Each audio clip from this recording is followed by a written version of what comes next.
everyone, welcome back to the channel. Today we are going to study fibroma, which is a very important tumor of oral cavity. This is very common.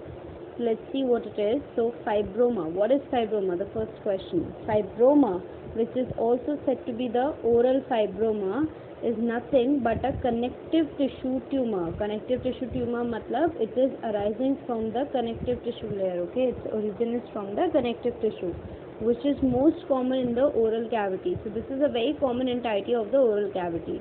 What can be the causes of fibroma? Now fibroma can be caused by any kind of trauma. For example, you at the time of extraction, maybe by mistakenly you have impinged the forceps or maybe the needle or maybe the scissors to the surface, can lead to fibroma, or maybe any local irritation, any allergy can lead to this, any kind of infection can lead to fibroma formation.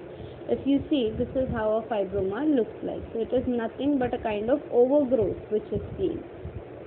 So what are the clinical features of the oral fibroma? First and the very basic thing is that it can occur on any side, but particularly on the buccal mucosa. Buccal mucosa is the most common site where it can occur. Other than that, it can occur on other sides also. It's not that only buccal mucosa will be affected. If we see, any age can be affected. From the 30 years to 50 years is the most common age, but above 50 and below 30 also it can take place. Now fibroma appears to be an elevated nodule which is normal in color. So if you see the color is very much normal to the surrounding tissues, right? It is very similar to the surrounding tissues. So it is normal color.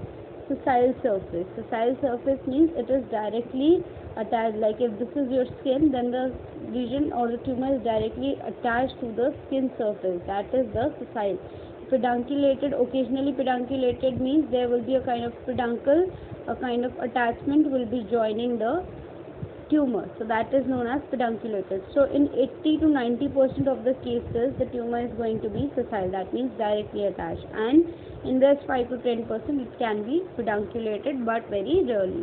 Now the next clinical feature is that the tumor in size can be very small also. So we can say from few millimeters to several centimeters. This is what is the range of tumor, the widespread size of tumor.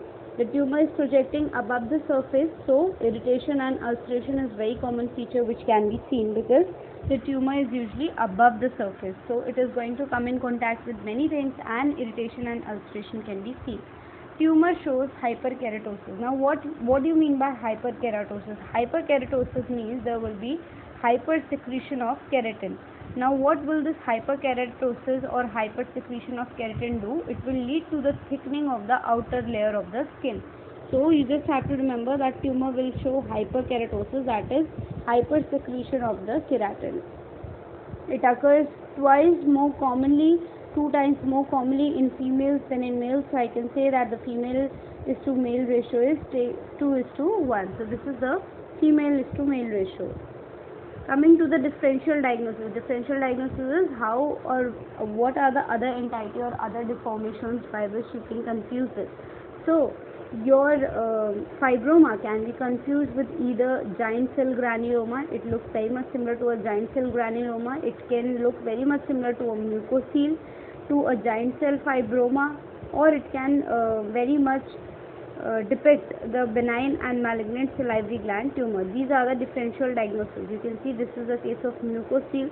Now if you remember, we studied mucocele also, and we studied there that mucocele has got a very specific site commonly, that is the lower lip, okay, where it is occurring. But of course your fibroma can also occur on lower lip. So the only way to diagnose the correct disorder is through the histopathology.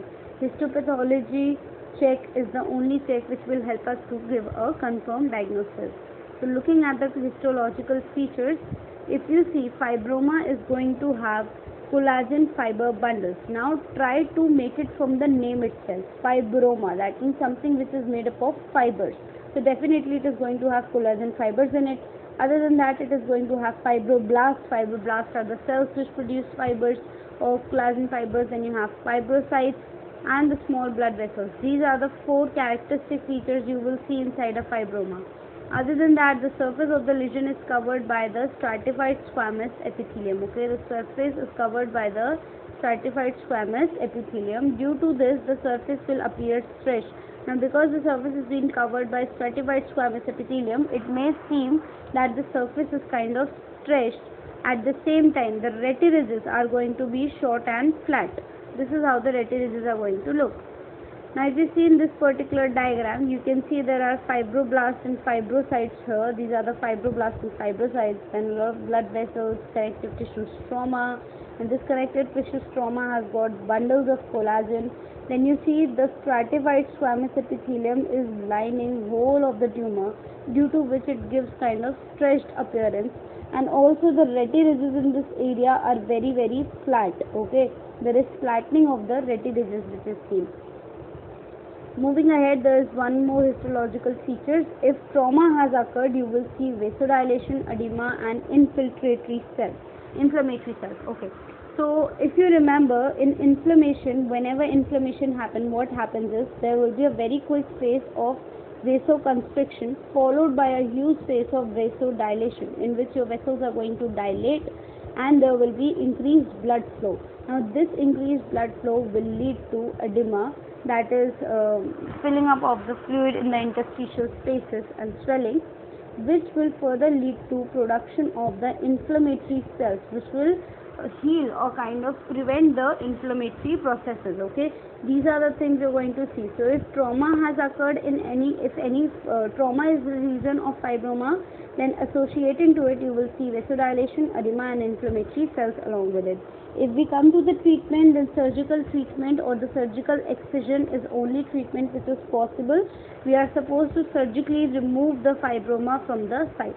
So this was all about fibroma. If this video was helpful to you, please subscribe to my channel, share this video with your friends, and also like the video. Thank you.